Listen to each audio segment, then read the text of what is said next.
যিসকল মীনপালকে ঘৰুৱা খাদ্য হিচাপে মাছক ৰাইচ পলিচ, খলিহৈ, মাকৈ গুড়ি আদি যোগান ধৰে, তেওঁলোকে এই খাদ্যসমূহৰ লগত লালি গুড় অথবা সাধাৰণ গুড়, তাৰোপৰি প্ৰ'বায়'টিক, মিনাৰেল আদি মিহলাই দিব পাৰে। অৰ্থাৎ এই খাদ্যসমূহ আপোনালোকে এটা ড্ৰামত লৈ ল'ব আৰু তাৰ পাছত ইষ্ট পাউডাৰ মিহলাই দিব। ইয়াৰ লগতে আপোনালোকে লালি গুড় অথবা সাধাৰণ গুড় মিহলাব। ইয়াৰ উপৰি তাত মিনাৰেল মিক্সাৰ মিহলাই দিব আৰু এনেকৈ মিহলাই লোৱা মিশ্ৰণখিনি আপোনালোকে ড্ৰামত ৰাখিব আৰু তাত প্ৰয়োজন অনুসৰি পানী দিব আপোনালোকে আৰু পানী দি ভালকৈ মিহলাই ল'ব। আৰু মিহলাই লোৱাৰ পাছত আপোনালোকে ইচ্ছা অনুসৰি 6 ঘণ্টাৰ পৰা 12 ঘণ্টা ৰাখিব পাৰে। তাৰোপৰি কিছু মীনপালকে এদিনৰ পৰা 2 দিন ৰাখিও তেওঁলোকে ব্যৱহাৰ কৰে। আৰু ইষ্ট পাউডাৰ দিয়াৰ লগে লগে গোটেইখিনি খাদ্য ভালকৈ ফাৰ্মেণ্টেশ্যন হ'ব আৰু ই পুখুৰীত প্ৰাকৃতিক খাদ্য বৃদ্ধি কৰাত সহায় কৰিব।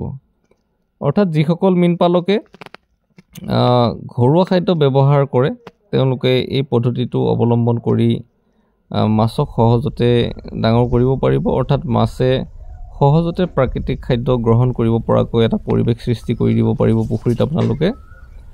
ইয়াৰ উপৰি মীনপালকসকলে ফ্ল'টিং অথবা বজাৰৰ ছিংকিং দানাও ব্যৱহাৰ কৰিব পাৰে।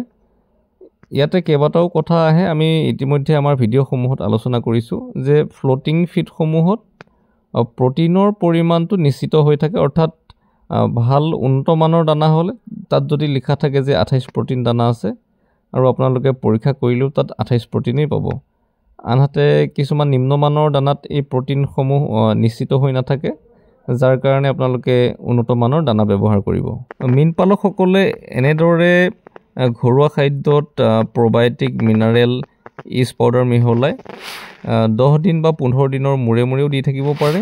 আৰু যদিহে আপোনাৰ পুখুৰীটো যথেষ্ট ডাঙৰ বা মাছৰ পৰিমাণ বহুত আছে, অৰ্থাৎ অধিক ঘনত্বত আপুনি মাছ পালন কৰিছে, তেন্তে 4 দিন, 5 দিন বা এসপ্তাহৰ মূৰেও আপোনালোকে দি থাকিব পাৰিব। যাৰ ফলত পুখুৰীত প্ৰাকৃতিক খাদ্যৰ সৃষ্টি হ'ব, অৰ্থাৎ ফাইটোপ্লাংকটন, জুপ্লাংকটনৰ সৃষ্টি হ'ব আৰু যিসমূহ বিশেষকৈ কাৰ্বজাতীয় মাছে ভক্ষণ কৰি অতি সহজতে ডাঙৰ হ'ব পাৰে। আমাৰ মীনপালক বন্ধুসকলে আমাৰ চেনেলত মীন পালন সম্পৰ্কীয় যথেষ্ট ভিডিঅ' পাব আৰু সকলো ভিডিঅ'ই আমাৰ বাস্তৱিক আৰু ব্যৱহাৰিক তথ্যৰ ওপৰত আধাৰিত। আশা কৰোঁ মীনপালকসকলে এই পদ্ধতিত খাদ্য প্ৰয়োগ কৰি যথেষ্ট লাভান্বিত হ'ব।